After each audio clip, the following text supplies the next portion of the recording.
झुकाते हैं, वो सभी देवते माता जी के चरणों में शीश झुकाते हैं, वो सभी देवते माता जी के चरणों में शीश झुकाते हैं, सभी देवते माता जी के चरणों में शीश झुकाते हैं। ब्रह्मा विष्णु जादू शंकर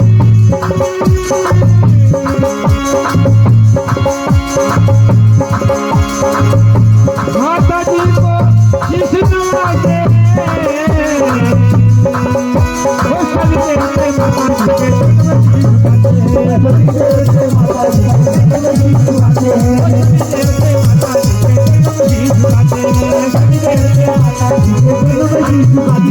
सभी देवते माता जी के चरणों में शीश झुकाते हैं, सभी देवते माता जी के चरणों में शीश झुकाते हैं, सभी देवते माता जी के चरणों में शीश झुकाते हैं। बोले साचे दरबार बोले तारा मैया बोले शंकर भगवान की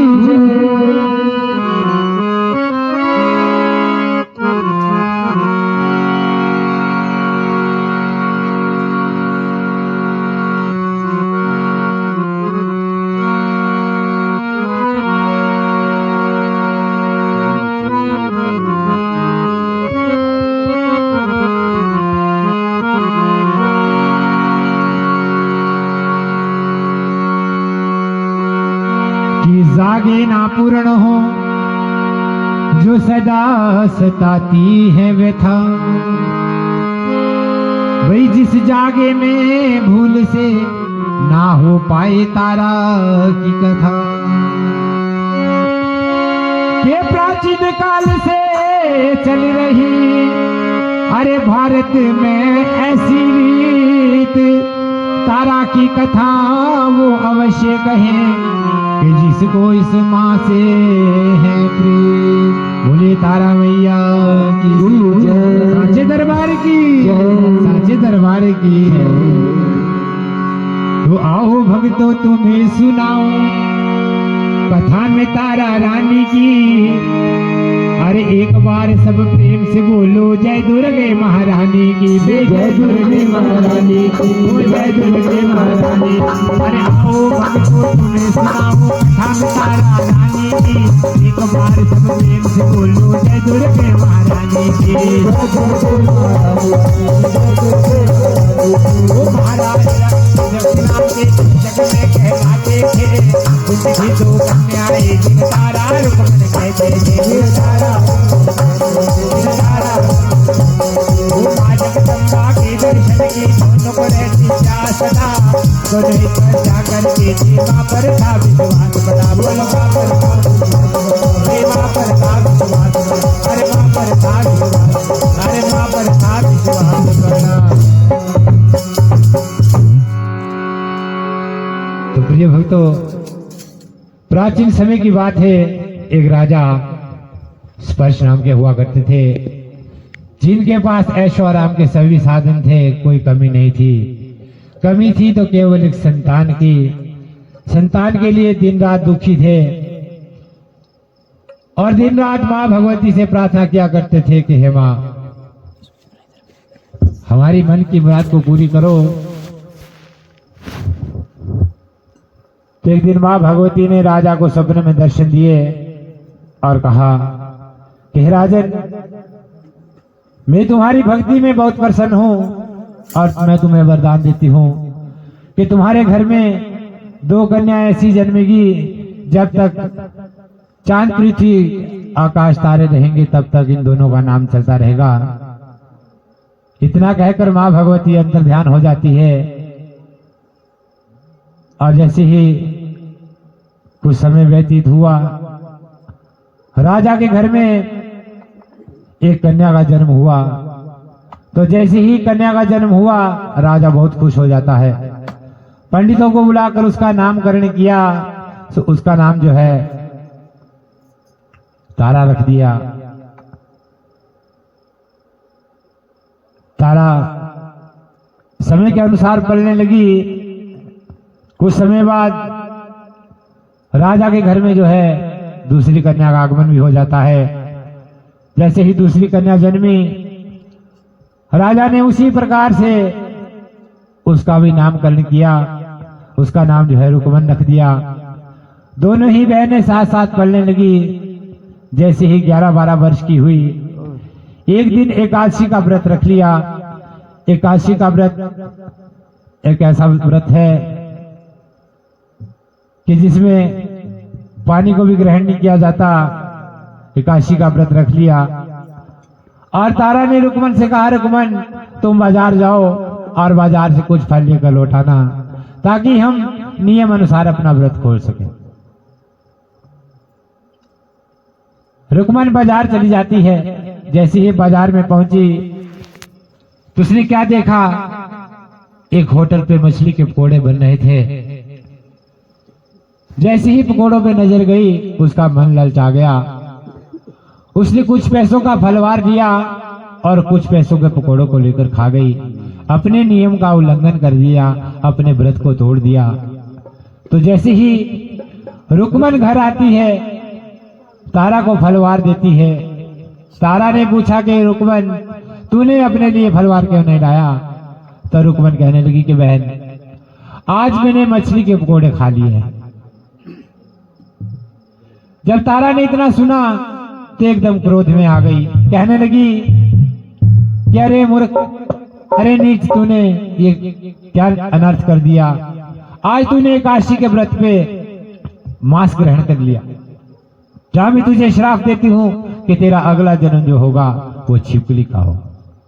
तो प्रिय भक्तों, तारा ने श्राप दे दिया और इस श्राप से मुक्त होने के लिए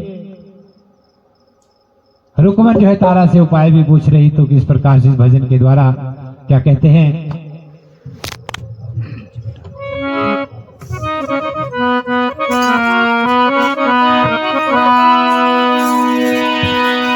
हुए मेरी बहना सुन, जो श्राप दिया तूने। हुए मेरी बहना सुन, जो श्राप दिया तूने। जो श्राप दिया तूने, भले उसका ही मारा है जो पाप किया मैंने। भले उसका ही मारा है जो पाप किया मैंने। हुए मेरी बहना सुन, जो श्राप दिया तूने। मेरी बहना सुन, जो श्राप दिया तूने। जो भी कहा तूने, सब है स्वीकार मुझे। जो भी कहा तूने, सब है स्वीकार मुझे। वो अपनी से नहीं पड़े, वो अपना नहीं प्यार मुझे। वो अपनी से नहीं पड़े, अपना नहीं प्यार मुझे।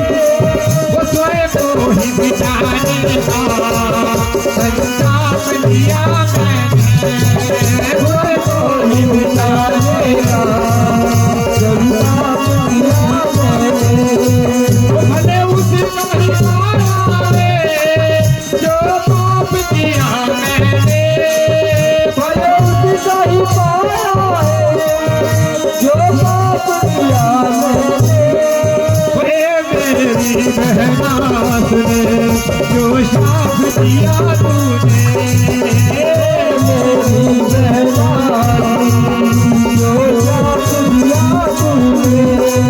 वे मेरी बहना सुने, जो श्राप दिया तूने।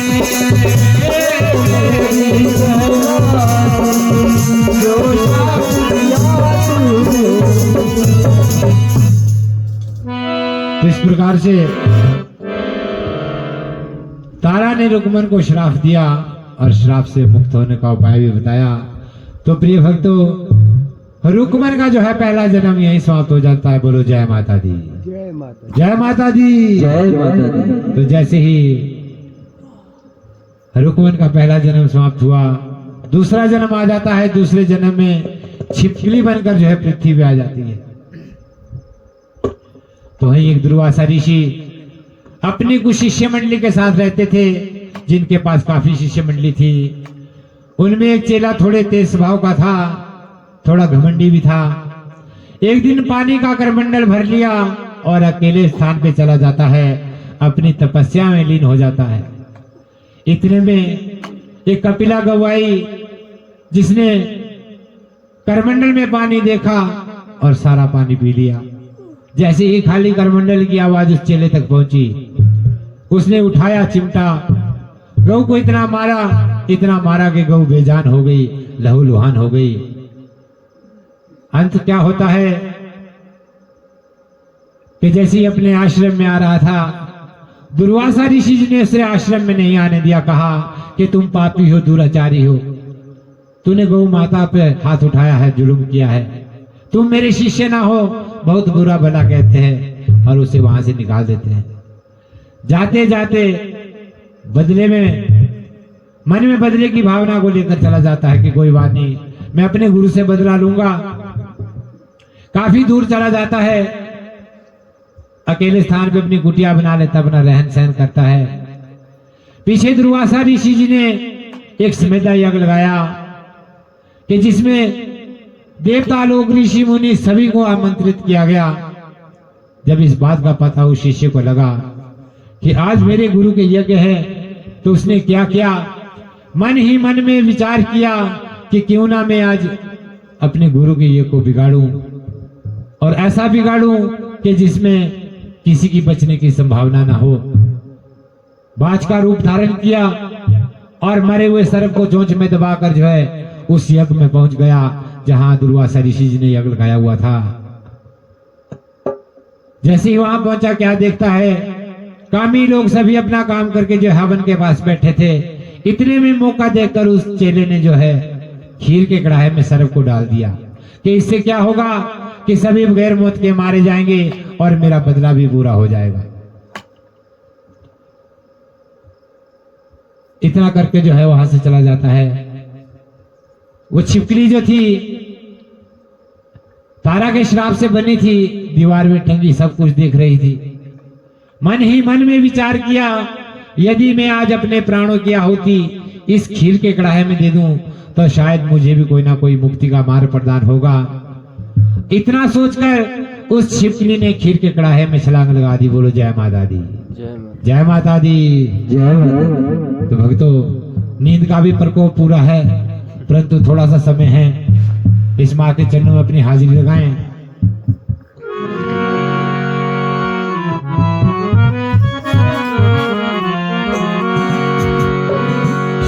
तो जैसे ही दुर्वासा ऋषि जी, देवता लोग, ऋषि मुनि सभी भंडारे में पहुंचे तो क्या देखते हैं कि खीर के कढ़ाई में छिपकली मरी पड़ी। उसे बहुत बुरा भला कहा, गालियां निकालने लगे कि अरे नीच, तूने पहले भी कोई नीच का कर्म कमाया और आज इस भंडारे को नष्ट करके तूने ये भी नीच का कर्म कमाया। जा, हम तुझे श्राप देते हैं कि तेरा अगला जन्म जो होगा वो भी नीच का होगा। इतना सोचकर, इतना कहकर जब उस खीर के कढ़ाई को गड्ढे में उल्टाने लगे तो नीचे क्या देखते हैं कि मरे हुए सर्प का पिंजर जब उन्हें नजर आया तो सभी हैरान रह गए। सभी कहने लगे, माँ भगवती के सामने इस वक्त खड़े हो जाते हैं और कहते हैं कि हे माँ, इस छिपकली की वजह से लाखों लोगों की जानें बच गई और हमने इसी को श्राप दे दिया। तो सभी देवता लोग, ऋषि मुनि सभी माँ से प्रार्थना करने लगे कि हे माँ, भले ही इसका पालन पोषण जो होगा वो नीच घराने में होगा, परंतु इसका जन्म जो है वो उच्च कुल में होना चाहिए। तो सभी की आराधना करने से, प्रार्थना करने से उस छिपकली का जन्म जो है एक राजा के घर में हो जाता है। जैसे ही राजा के घर में जन्मी, राजा ने पंडितों को बुलाकर उसका नामकरण किया और उसके नक्षत्र को दिखाया। तो पंडितों ने आकर ज्योतिष लगाकर देखा और राजा से कहने लगे कि राजन, ये कन्या तुम्हारे राज दरबार के लिए बिल्कुल भी ठीक नहीं है। आप एक काम कीजिए, इस कन्या को मरवा दीजिए। राजा कहने लगा, भाई कन्या को मारना बहुत भारी पाप है और इस पाप का भागीदारी मैं तो नहीं बनना चाहता। आप कोई ऐसा उपाय निकालिए कि जिससे इस कन्या के नक्षत्र जो है भली प्रकार सही हो जाए। पंडित लोग कहने लगे कि राजन, यदि आप इसे मरवा नहीं सकते, एक लकड़ी का संदूक बनाओ और उसमें हीरे मोती जेवर आदि लगाकर इस कन्या को बिठाकर जो है दरिया में बहा दो। जहां भी इसका पालन पोषण होगा वहां ये पल जाएगी। अब राजा के मन को भा गया। राजा ने ऐसे ही किया, एक लकड़ी का संदूक बनाया और उसमें हीरे मोती जेवर आदि लगाकर उस कन्या को बिठाकर जो है कंधे पे उठाकर चले जाते हैं दरिया में बहाने के लिए। जैसे ही सुबह का समय था, राजा जो है दरिया के समक्ष पहुंचे, हाथों से विवश होकर जो है संदूक दरिया में गिर जाता है। अब राजा रोकर विलाप करने लगता है। तो किस प्रकार से इस भजन के द्वारा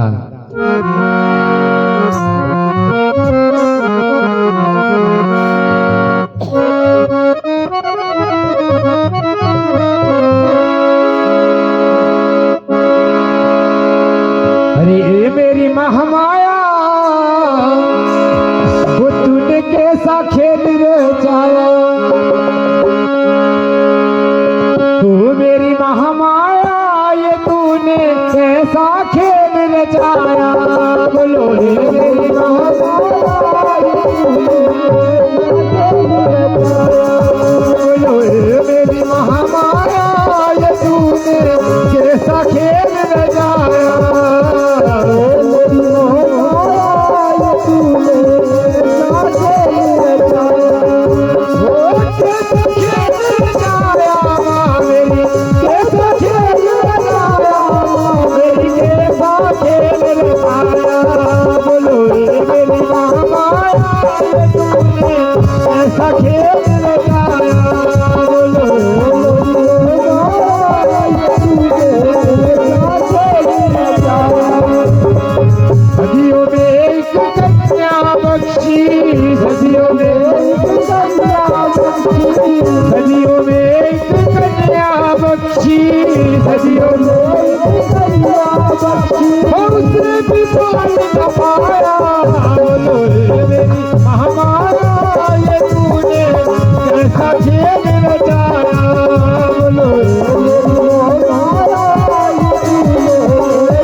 तो इस प्रकार से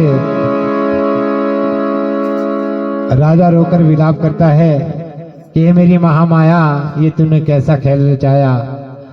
इतने में संदूक जो है दरिया में बहता हुआ काफी दूर चला जाता है। राजा की आंखों से ओझल हो जाता है। तो जैसे ही सुबह के समय में एक भील जो था वो मछलियां पकड़ने आया हुआ था, संदूक को देखा तो संदूक को बाहर निकाल लाया। तो जैसे ही संदूक को खोल के देखा, एक छोटी सी कन्या अंगूठा चूस रही। बोलो जय माता दी, जय माता दी, जय माता। तो जैसे ही उस कन्या को देखा बड़ा खुश हुआ, क्योंकि उसके कोई संतान नहीं थी। अपने घर में ले गया और अपनी पत्नी से कहता है कि आज दरिया में बहती हुई कन्या मिली, उसका पालन पोषण होने लगा, उसका नामकरण किया गया। तो उसका नाम जो है रू को रख दिया।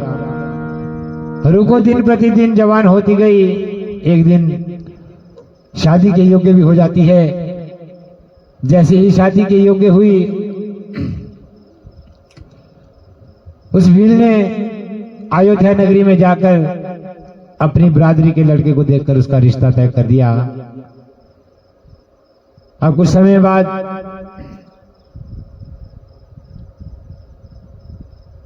शादी का दिन भी आ जाता है। तो जैसे ही शादी का दिन आया तो डोली विदाई पे सभी माँ बाप जो है रोकर विलाप करते हैं। तो उसी प्रकार से भंगी भंगिन भी दोनों विलाप करते हैं।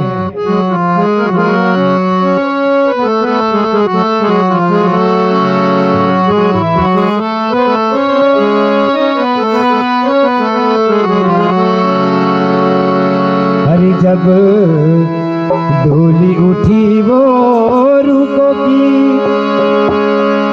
वो रोने लगे नर और नारी। जब डोली उठी वो रुको की, रोने लगे नर और नारी। जब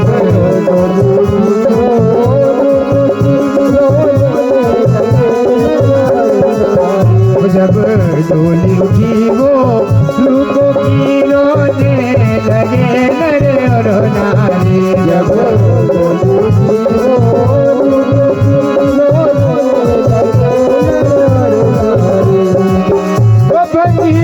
भंगिन भी रोते थे,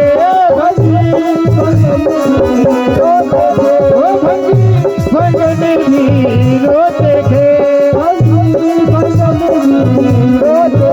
चली आज लाडली तू प्यारी, चली आज लाडली तू प्यारी। जब डोली उठी वो रुको की, रोने लगे नर और नारी। जब डोली उठी वो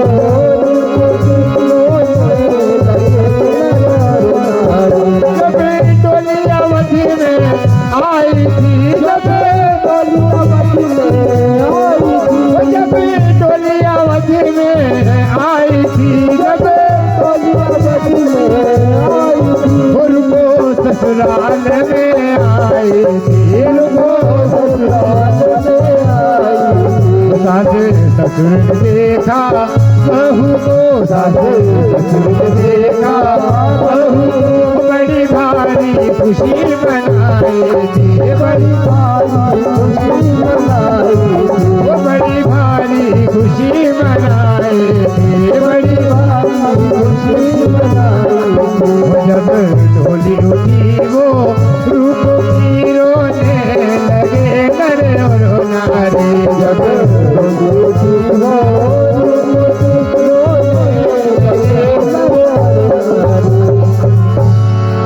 बोलिए सांचे दरबार की जय।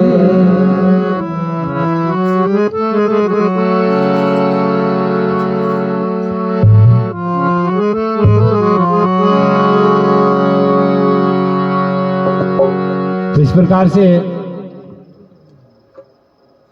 भंगी भंगन दोनों रोकर विलाप करते हैं। और इधर रुको की ससुराल में बड़ी भारी खुशी मनाई जाती है। तो जैसे ही कुछ समय हुआ, कुछ दिन व्यतीत हुए, रुकमन की सास जो है राजा के महलों में झाड़ू देने का काम किया करती थी। एक दिन बीमार हो जाती है और रुकमन से कहती है कि रुकमन, आज तुम्हें जो है राजा के महलों में झाड़ू देने के लिए जाना होगा। तो जैसे ही सुबह का समय हुआ, रुकमन चली जाती है राजा के महलों में झाड़ू देने के लिए। जैसे ही महलों में पहुंची तो क्या देखती है कि महलों की रानी तारा रानी जो है इसी तरह माँ भगवती का दरबार सजाए हुए बैठी थी और पूजा पाठ कर रही थी। रुकमन ने झाड़ू उठाया और अपना कार्य शुरू कर दिया। तो जैसे ही तारा ने रुकमन को देखा तो अपने तपोबल ज्ञान से पहचान लिया कि ये मेरे पिछले जन्मों की बहन है, और कहती कि रुकमन, तुम झाड़ू को यहीं छोड़ दो और आओ आकर मेरे पास बैठो। रुकमन कहने लगी कि नहीं रानी जी, आप इतनी बड़ी महारानी और मैं एक नीच जात की नारी, भला मैं कैसे आपके समक्ष बैठ सकती हूँ। रानी कहने लगी कि रुकमन, तुम आओ मेरे पास, मैं तुम्हें वृत्तांत में कथा सुनाती हूँ कि तुम किस प्रकार से मेरी बहन हो। तुम तो मेरे पिछले जन्मों की बहन हो। तो इस भजन के द्वारा क्या कहते हैं,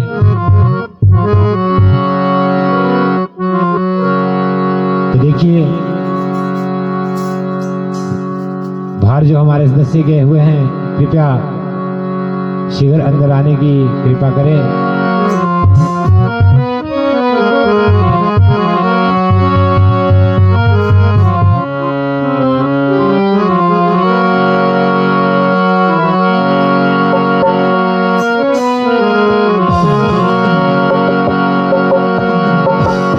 कि तू है मेरी बहन और मेरी बहन, कि तुम हो मेरी बहन और मैं तुमको ये बतलाती हूँ, जो जन्म बीता हुआ वो कथा सुनाती हूँ, जो जन्म बीता हुआ वो कथा सुनाती हूँ, जो जन्म बीता हुआ वो कथा सुनाती हूँ, जो जन्म बीता तुम हो मेरी बहन तुमको ये बतलाती हूँ, तुम हो मेरी बहन तुमको ये बतलाती हूँ, तुम हो जो जन्म बीता हुआ, जो जन्म बीता हुआ वो कथा सुनाती हूँ, जो जन्म बीता हुआ वो कथा सुनाती हूँ, जो जन्म बीता हुआ वो कथा सुनाती हूँ।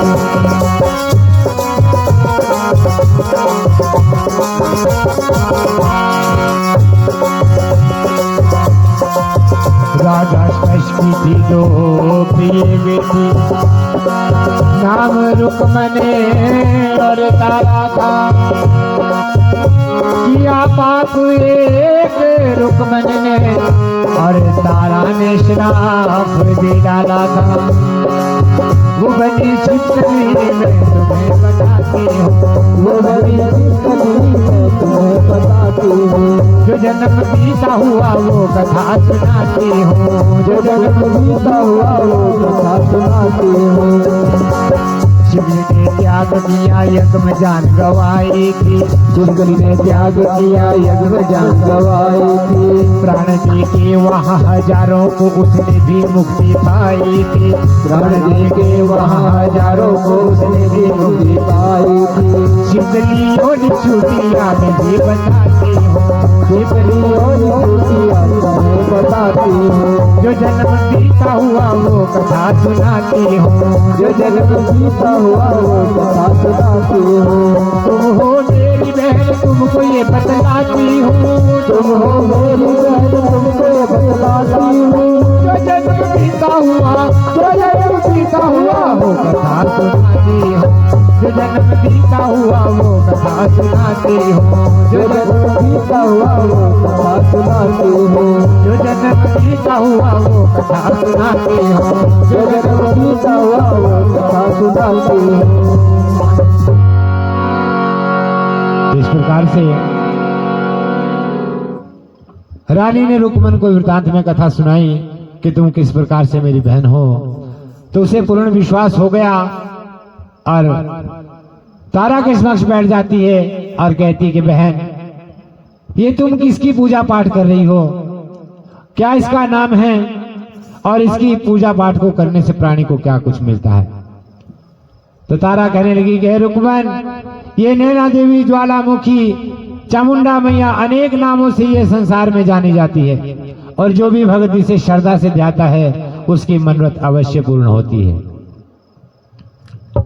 तो रुक्मन कहती है कि बहन मेरे नाम की अरदास लगा दो, यदि मेरे बेटा हो जाए तो मैं भी इसी तरह माँ भगवती का दरबार अपने घर में सजाऊंगी और माँ की सांची ज्योति को अपने घर में जलाऊंगी।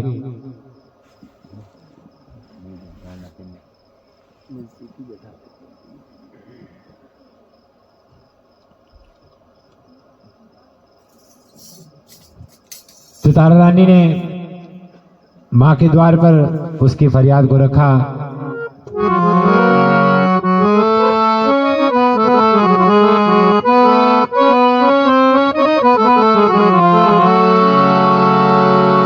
वो पूजा कंजका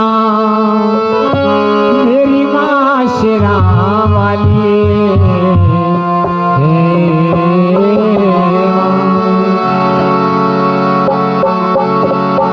पूजा कंजका लोंगड़ा जमा के माँ में लाल बख्श दे बोझा गंज काम लोंगड़ा जमा के माँ में लाल बख्श दे बोझा गंज काम लोंगड़ा जमा के माँ में लाल बख्श दे बोझा गंज काम लोंगड़ा जमा के माँ में लाल बख्श दे बोझा गंज काम लोंगड़ा जमा के माँ में लाल बख्श दे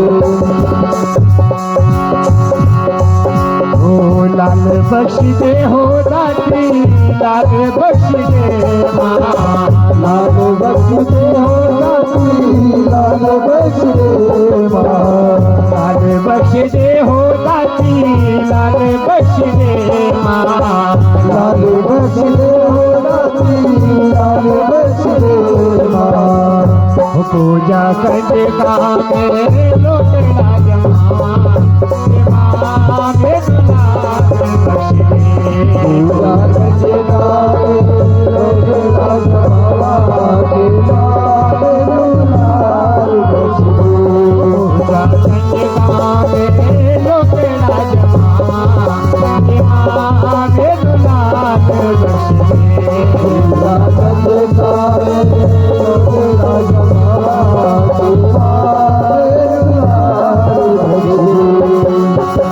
सुखे सड़े पंचीवती गाने तू गाए माँ सुखे सड़े पंचीवती गाने तू गाए माँ डूब दे बचाए लखा उजड़े बसाए माँ डूब दे बचाए लखा उजड़े बसाए माँ भरो झोली झोली लाल लेके आवा के माँ मेरे लाल बख्श दे भरो झोली झोली लाल लेके आवा के माँ मेरे लाल बख्श दे गंज का मेरे लोटड़ा जमा के माँ मेरे लाल बख्श दे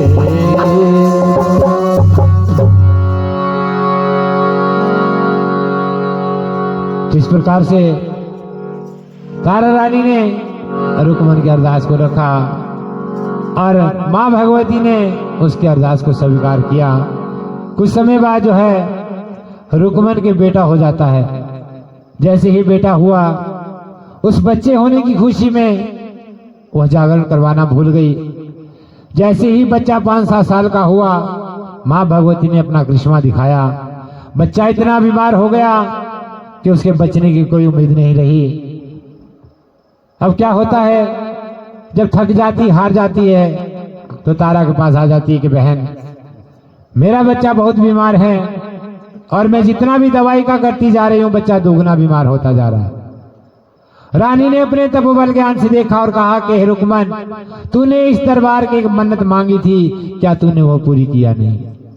तो उसे एकदम ख्याल आ जाता है कि वह जागरण करवाना तो मैं भूल गई। तो कहती है कि बताओ मुझे किस प्रकार से ये जागरण होगा, क्या इसकी विधि विधान है? तारा कहने लगी कि रुक्मन मंडली वालों के पास चली जा, तेरे घर में जागरण हो जाएगा। मंडली वालों के पास चली जाती है। जिस भी मंडली वालों के पास गई सभी ने उसे इनकार कर दिया कि तू एक नीच जात की नारी है, हम तेरे घर में जो है जागरण करने नहीं आ सकते। जब इतना सुना तो वापिस तारा के पास आती कि बहन मेरे घर में कोई भी मंडली वाला जागरण करने को तैयार ना हुआ, कहते हैं तू एक नीच जात की नारी है। तारा रानी ने केसर रंगे चावल दिए और कहा कि रुक्मन जिस भी मंडली वालों को तू ये चावल देगी तेरे घर में कोई जागरण करने से इनकार नहीं करेगा। और इतना कह देना कि मेरे घर में जागरण में जो है रानी भी आ रही है। रानी का नाम सुनते ही सभी ने उसका जागरण स्वीकार किया। मंगलवार का दिन निश्चित हुआ। अब जैसे इस बात का पता पूरे संसार में हवा की तरह फैल गया कि नीच रुक्मन के यहाँ इतनी बड़ी महारानी जागरण में जाएगी। जब इस बात का पता राजा को लगा, राजा मन ही मन में विचार करते हैं कि ऐसा क्या किया जाए कि जिससे रानी जागरण में ना जा सके। राजा ने शाम के समय में ब्लेड लिया, अपने अंगूठे में चीरा लगा दिया, उसमें थोड़ा नमक मिर्च डाल दिया कि इससे क्या होगा, मुझे सारी रात्रि नींद नहीं आएगी और देखता हूं रानी किस प्रकार से जागरण में जाएगी।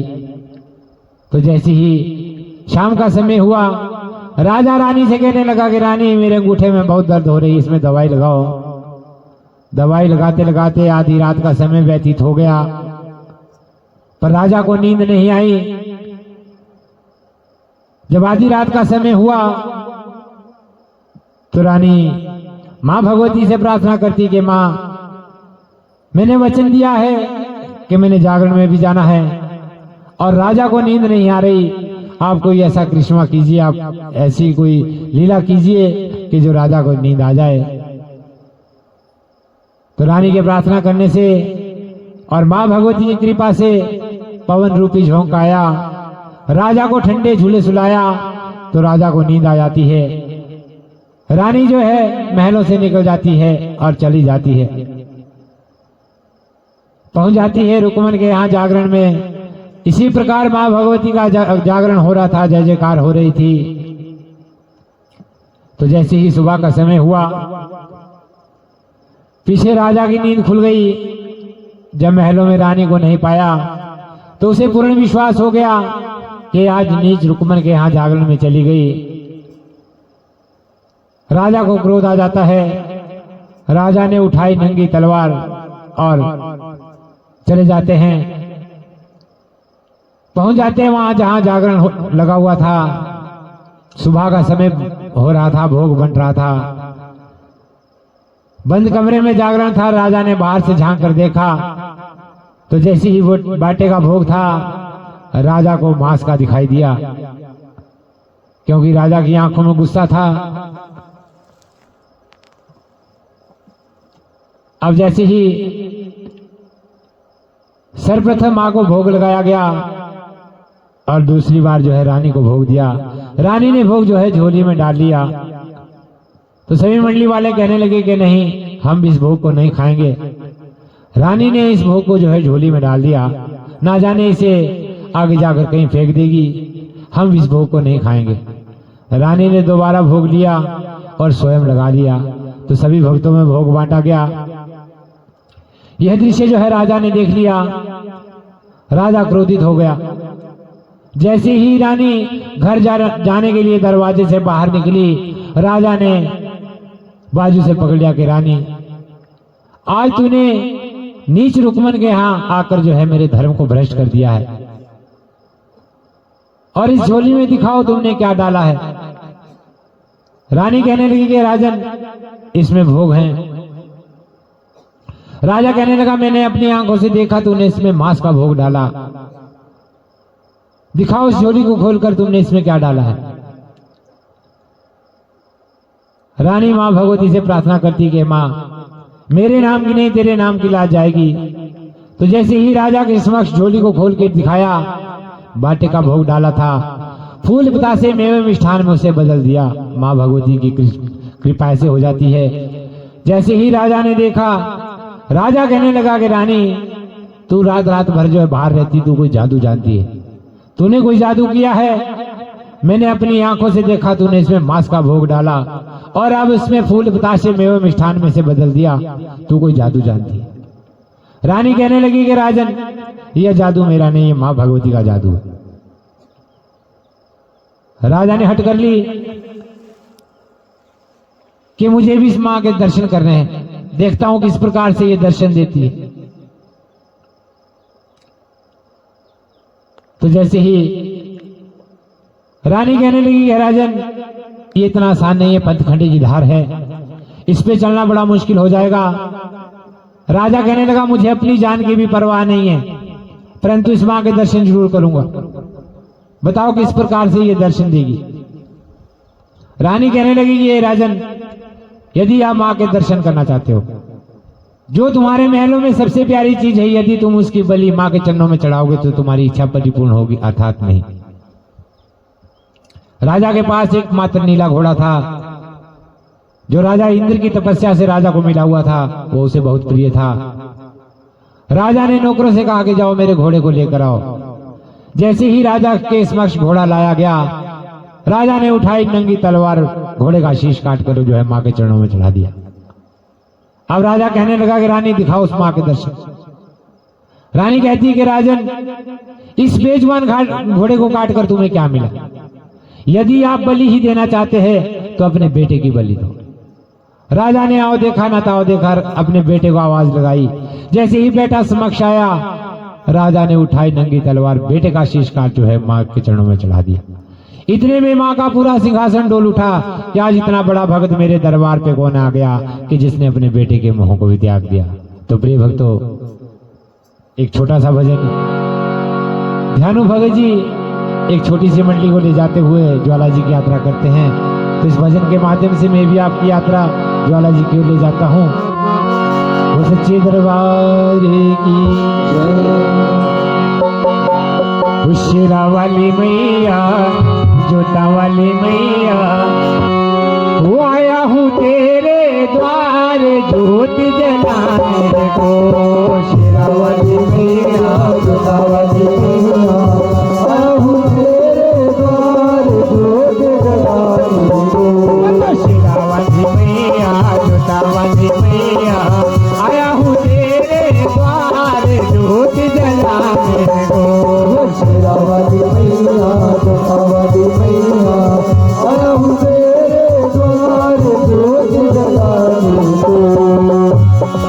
एक दिन भगत गया मुझे कुछ लगता प्यार कराई। एक दिन भगत गया मुझे कुछ लगता प्यार कराई।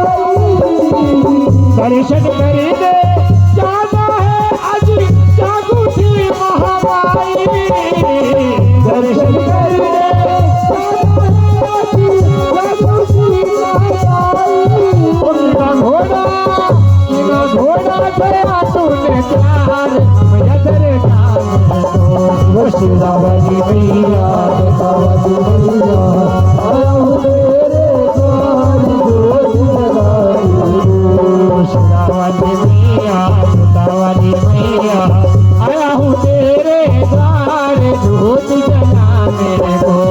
शेरा वाली मैया, जोता वाली मैया, आया हूँ तेरे द्वार ज्योत जलाने को। रास्ते में परी देखा मन ही मनी का बेड़ा है। रास्ते में परी देखा मन ही मनी का बेड़ा है। किसी राजन की खोज चली है ये जो हमें बताए। किसी राजन की खोज चली है ये हमें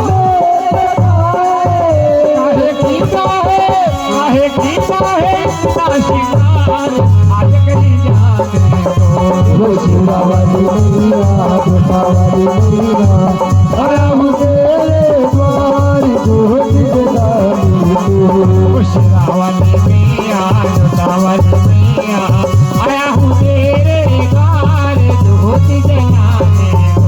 वो शेरा वाली मैया, जोता वाली मैया, आया हूँ तेरे द्वार ज्योत जलाने को। अकबर कहे लगा जानू से एक साथ चलूंगा। अकबर कहे लगा जानू से एक साथ चलूंगा। हर्ष बुझा जग संबंधे में मन की बात कहूँगा। हर्ष बुझा जग संबंधे में मन की बात कहूँगा। जीवन है तेरी विचार रात के दीवाने। वो शेरा वाली मैया, जोता वाली मैया, आया हूँ तेरे द्वार ज्योत जलाने को। शेरा वाली मैया, जोता वाली मैया, आया हूँ तेरे द्वार ज्योत जलाने को।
साचे दरबार की जय।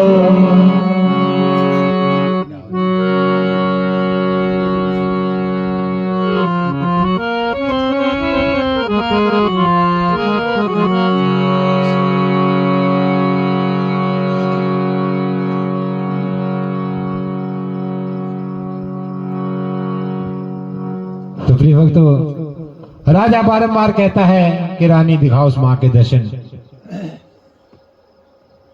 रानी कहने लगी कि राजन, अब इस मांस के छोटे छोटे टुकड़े बनाओ और उसे पतीले में रखकर चूल्हे पे चढ़ा दो और इसका भोग तैयार करो। राजा ने अपने ही बेटे के मांस के छोटे छोटे टुकड़े बनाए और पतीले में रख के चूल्हे पे चढ़ा दिया और कहने लगा कि रानी, मेरे बच्चे का मांस पककर जरूर तैयार होगा, परंतु मैं इसमें जो है लकड़ियों की अग्नि नहीं जलने दूंगा। यदि तेरी मां में करामात है तो चूल्हे में बिना लकड़ियों से अग्नि प्रज्वलित होनी चाहिए। रानी ने मां ज्वाला को याद किया और एक ज्वाला की ऐसी लपटाई कि चूल्हे में अपने आप अग्नि प्रज्वलित हो गई। उस बच्चे का मांस पककर तैयार हुआ और जैसे ही पककर तैयार हुआ तो रानी राजा से कहती है कि राजा, अब इसे 5 थालों में डाल दो। राजा ने अपने बच्चे के मांस को जो है 5 थालों में डाल दिया और राजा कहने लगा कि रानी दिखाओ उस मां के दर्शन। रानी कहती है कि राजन, एक थाल में से मां भगवती को भोग लगाओ और एक थाल में से तुम्हें स्वयं खाना है। रानी ने एक थाल में से एक छोटा सा टुकड़ा उठाया और मां के द्वार पे चढ़ा दिया। एक थाल में से छोटा सा टुकड़ा उठाया और स्वयं उसका भोग लगा लिया। अब राजा से कहती है राजा, इसे तुम भी खाओ। राजा ने एक छोटा सा टुकड़ा उठाया, जैसे ही मुंह में डाला, बच्चे की सबसे छोटी उंगली जो है दांत के नीचे आ गई। राजा कश खाकर जमीन पे गिर गए। जैसे ही होश संभाला तो राजा रानी से क्या कहता है कि रानी, आज तेरे कहने से मैंने अपने कुल का नाश कर दिया, अपने बेटे को मार दिया और मैं अब तुम्हें भी मार दूंगा यदि इस मां के दर्शन ना हुए तो।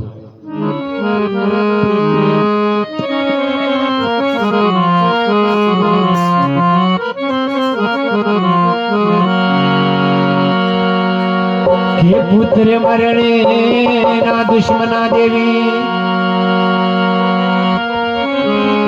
के पुत्र मरणे ना दुश्मना देवी, अरे पुत्र होंदे मेहनत दे प्राण तारा, अरे जिस घर में खेलदा बाल ना होवे, जिस घर में खेलदा बाल ना होवे, वो घर मड़ी ते मशान तारा कि तारा उन्हें पूछ जिनके संतान नहीं होती, और आज तूने मेरे हाथों मेरा बेटा मरवा दिया।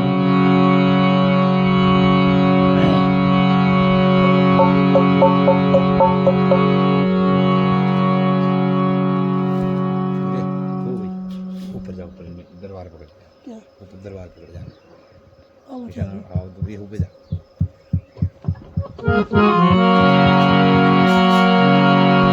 तो क्या कहते हैं,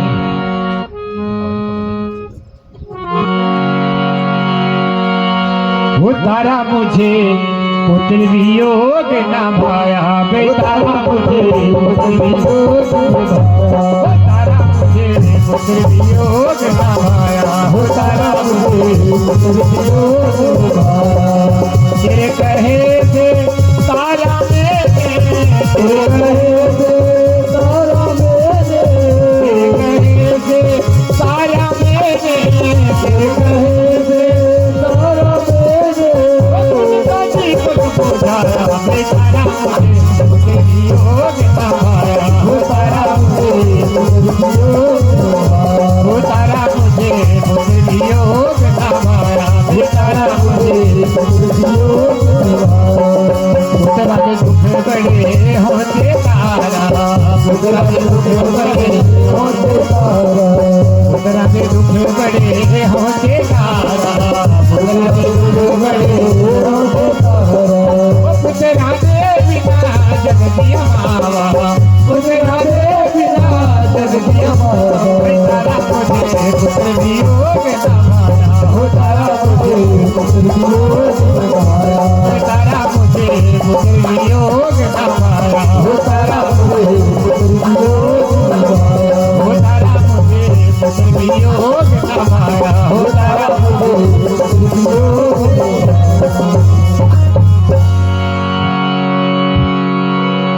इस प्रकार से राजा रानी से कहने लगा कि रानी उस मां के दर्शन दिखाओ,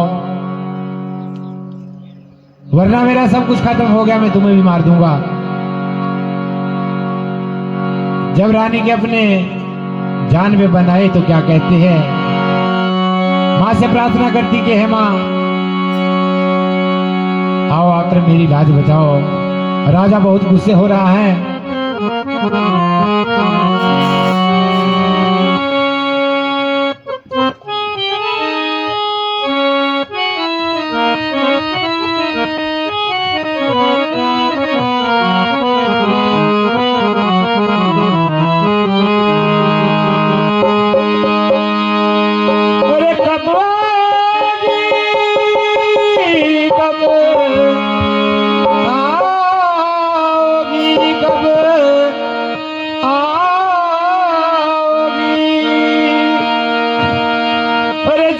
से जान जुदा होगी क्या, हाँ तब आओगी, वो देर ना हो जाए कहीं देर ना हो जाए, देर ना हो जाए देर ना हो जाए कहीं देर ना हो जाए, देर ना हो जाए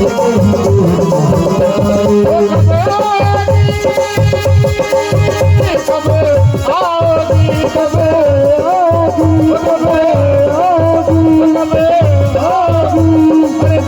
से जान जुदा होगी क्या, तब देर ना हो जाए कहीं देर हो जाए, देर ना हो जाए कहीं देर ना हो जाए, कहीं देर ना हो जाए, देर ना हो जाए कहीं देर हो जाए। द्वारे की कसम है तुम्हें ज्योति की कसम है, द्वारे की कसम है तुम्हें ज्योति की कसम है, द्वारे की कसम है तुम्हें ज्योति की कसम है, द्वारे की कसम है तुम्हें ज्योति की कसम है, ज्योति की कसम है तुम्हें भक्तों की कसम है, ज्योति की कसम है तुम्हें भक्तों की कसम है। आज तुझको ले भक्त कसम है, देर ना हो जाए, देर ना हो जाए,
भक्तों,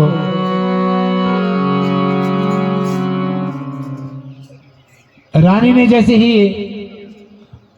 मां भगवती को पुकारा, मां भगवती साक्षात रूप में आकर जो है राजा के समक्ष खड़ी हो जाती है और कहती है कि राजन, मैं तुम्हारी भक्ति में बहुत प्रसन्न हूं,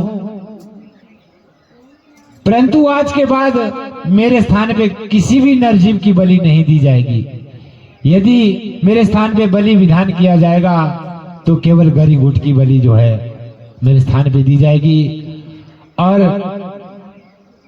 जिस जागरण में तारा रानी, रुकमन, राजा इन तीनों का नाम नहीं आएगा, उस जागरण को मैं परिपूर्ण नहीं मानूंगी, अधूरा माना जाएगा। तो प्रिय भक्तों, तभी से ये गरी घुट की बलि जो है मां के चरणों में चढ़ाई जाती है। आपने तोड़ना है, आपने तोड़ना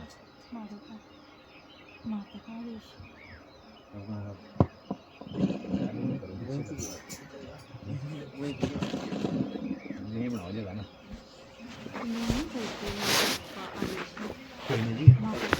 ठीक है मैं तका दे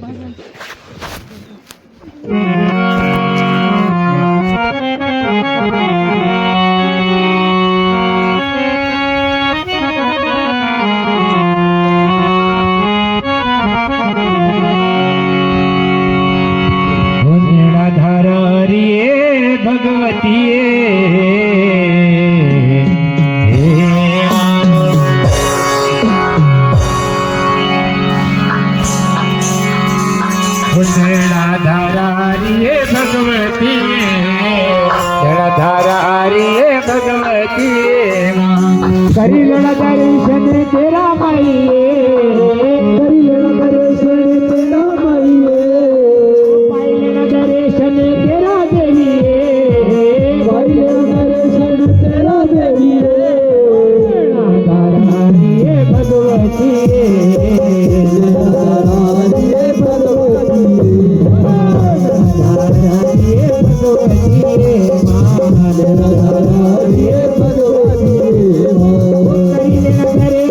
राधारानी भगवती, राधारानी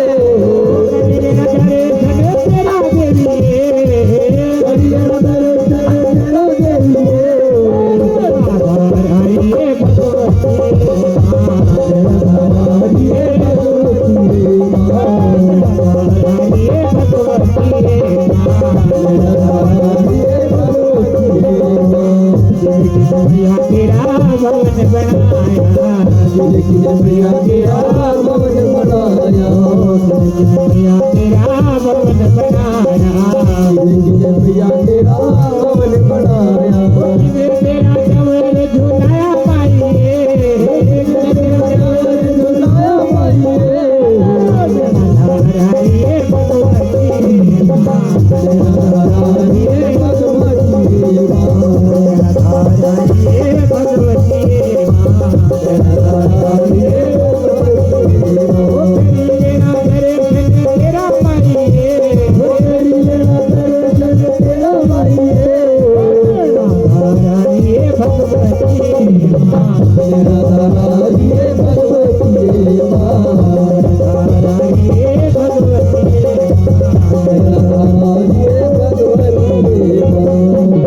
तो इसी प्रकार से गरी गुट की बलि जो है माँ के चरणों में चढ़ाई जाती है।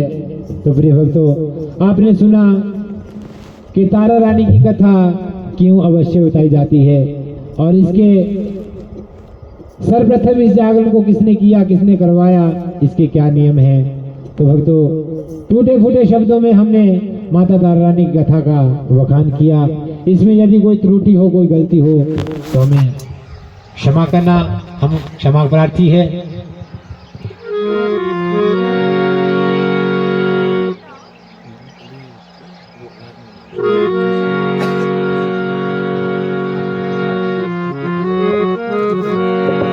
तो आरती उतारी जाएगी। तो सभी से अनुरोध है कि सभी अब अपने स्थान पे थोड़ी देर के लिए खड़े हो जाएंगे।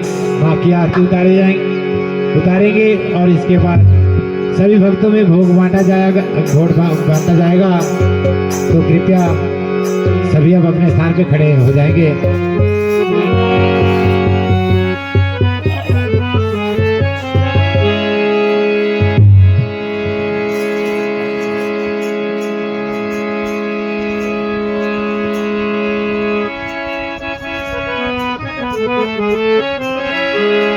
वो जय जय दुर्गे मैया तेरी आरती गाऊं, जय जय दुर्गे मैया तेरी आरती गाऊं, जय दुर्गे मैया तेरी आरती गाऊं, जय जय दुर्गे मैया तेरी आरती गाऊं, आरती गाऊं मैया तुझको बनाऊं, आरती गाऊं मैया तुझको बनाऊं, आरती गाऊं मैया तुझको बनाऊं,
की जय, बोले विष्णु भगवान की जय, ब्रह्मा विष्णु महेश की जय, बोले ग्राम देवता की जय, स्थान देवता की जय, बोले गौ माता की जय, पृथ्वी माता की जय, जय करो मां शेरवाली लाल साचे दरबार की जय। तो लीजिए, आज का ये जागरण संपन्न हो जाता है। अब अपना स्थान ग्रहण करें, कंजकाज हो जाएगी और इसके बाद जो है सभी को भोग बांटा जाएगा। कृपया बिना भोग के कोई ना जाए, भोग अवश्य देते जाए। धन्यवाद। जय माता दी, जय माता दी, जय माता दी, जय माता दी। इसमें तो चली गई बात। जय माता दी।